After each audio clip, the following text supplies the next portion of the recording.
Olá pessoal, eu sou o professor Viegas e hoje vamos a mais uma aula sobre medidas de dispersão, a segunda parte. Na primeira parte eu falei sobre dados não grupados e na aula de hoje eu vou falar sobre dados grupados.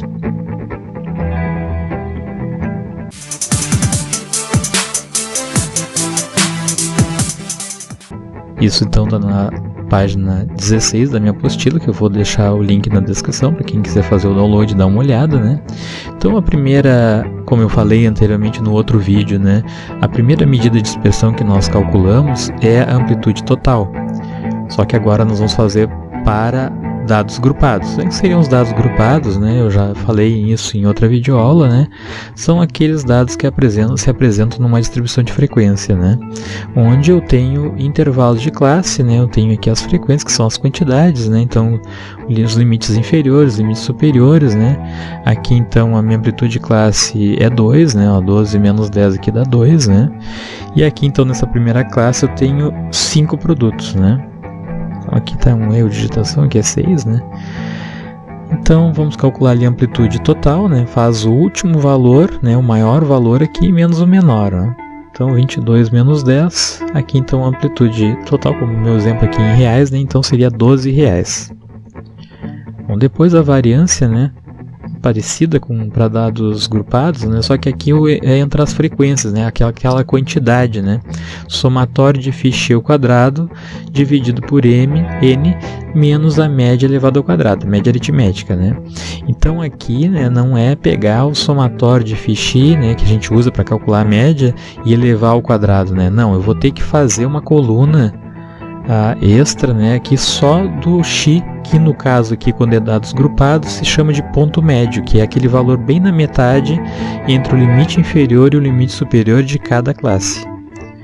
Então vamos ver aqui, continuando no nosso exemplo, Aqui então eu tenho os preços dos produtos, aqui eu tenho as frequências. Então a primeira coisa que eu tenho que fazer é criar uma coluna aqui do ponto médio, que é pegar esses dois valores aqui, limite inferior mais limite superior, dividir por 2, que vai dar bem na metade. Aqui está bem, dá para entender bem, aqui dá para enxergar, até sem calcular, que o valor, o 11 que está bem na metade, entre 10 e 12, Então aqui 11, aqui 13, aqui 15, 17, 19 e 21. Nota que aqui a diferença entre os pontos médios também é de 2 em 2. Então no momento que tu calculou o primeiro aqui, tu pode também, outra maneira de tu determinar o restante dos pontos médios é acrescentando 2 em cada um aqui, porque a diferença aqui é a mesma aqui, Então aqui eu tenho os pontos médios. E depois aqui eu vou determinar o φ vezes x, que é a frequência vezes o ponto médio para cada classe. Então na primeira classe aqui eu vou fazer 5 vezes 11, 55, 13 vezes 13, 169, 17 vezes 15, 255 e assim por diante. Com isso aqui, com essa soma do φ vezes x, eu já posso determinar a média. Nós já vimos em outra aula, em outra videoaula, como se calcula a média aritmética para dados grupados. Tu faz o somatório de φ vezes x dividido pelo somatório das frequências, ou o n. Então a primeira coisa que a gente pode fazer aqui é calcular a média. 1.120 dividido por 70, a média dos preços dos produtos é R$16. Depois, então, a gente vai partir para o cálculo da variância mesmo, provavelmente dito, que é criar essa coluna aqui a mais para o x ao quadrado. Então, eu vou pegar cada valor do ponto médio aqui elevado ao quadrado. 11 elevado ao quadrado é 121, ou 11 vezes 11, 121, 13 vezes 13, 169, 15 vezes 15, 225, e assim por diante. Aqui nessa coluna eu não vou ter o somatório de x ao quadrado, que eu não vou usar em lugar nenhum. Eu só faço o somatório onde eu vou utilizar. A mesma coisa aqui no ponto médio. Eu não preciso fazer o somatório de x aqui. Eu não vou usar em lugar nenhum. Então eu só faço onde me interessa, Onde eu vou usar, onde vai ter a aplicação, Então depois que eu tenho o x ao quadrado, eu vou multiplicar cada valor de x ao quadrado pela frequência. Então aqui eu vou fazer na primeira classe, 5 vezes 121, que dá 605. 13 vezes 169, 2.197. Interessante, quem está assistindo o vídeo aí, dá uma pausada aí e confere se os resultados estão certos, para enxergar melhor de onde é que está saindo, Então, estou fazendo aqui, 13 vezes 169 tem que dar aqui 2.197. Fazendo 15 vezes 225 tem que dar 3.825. faz o somatório de φ ao quadrado. Esse valor aqui sempre vai ser um valor alto, porque estou multiplicando ao quadrado aqui, né? Então ele sempre vai ser um valor. Imagina que aqui os preços são baixos, né? Imagina se eu estiver fazendo com salários, né? Com valores de salários, vai dar um número bem grande aqui, né? Então não se preocupem quando isso acontecer, né? Os meus exemplos aqui são mais com valores monetários, porque eu dou aula para o curso técnico em contabilidade, né? Então os exemplos de estatísticas normalmente eu uso com valores em reais, né? Então são sempre valores muito grandes, né?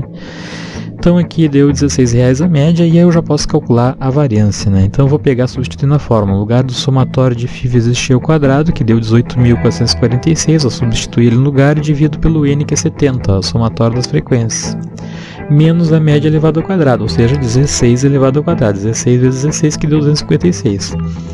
Aqui que acontece aquilo que eu falei, né, que os valores aqui nunca tem muita diferença, né? Se tiver muita diferença, dá para desconfiar, né, que possa ter alguma coisa errada. E outra coisa é que esse valor aqui nunca pode ser maior do que esse, né? Porque senão meu resultado daria negativo, né? E como eu estou fazendo s ao quadrado, qualquer número ao quadrado dá resultado positivo. Então, com certeza aí tem uma coisa errada.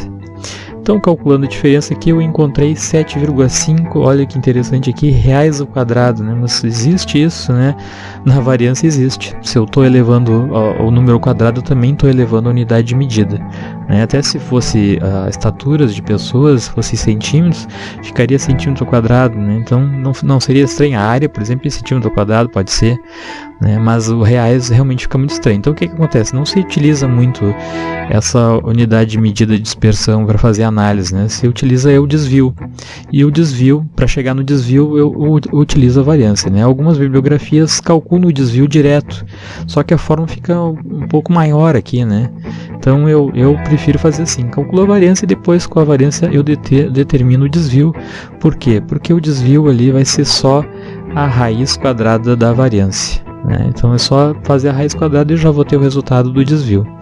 Então aqui a raiz quadrada daquele resultado que eu encontrei anteriormente ali, 7,5, ficou 2,74. E vejam aqui, que eu tinha o reais ao quadrado aqui, ao momento que eu extraí a raiz do número, eu também extraí a raiz quadrada da unidade de medida ali dos reais, né? Cortou aqui o quadrado com o quadrado do reais, né? Então voltou a ser reais de novo, né? Então o desvio aqui é de 2,74, é para mais ou para menos em relação à média.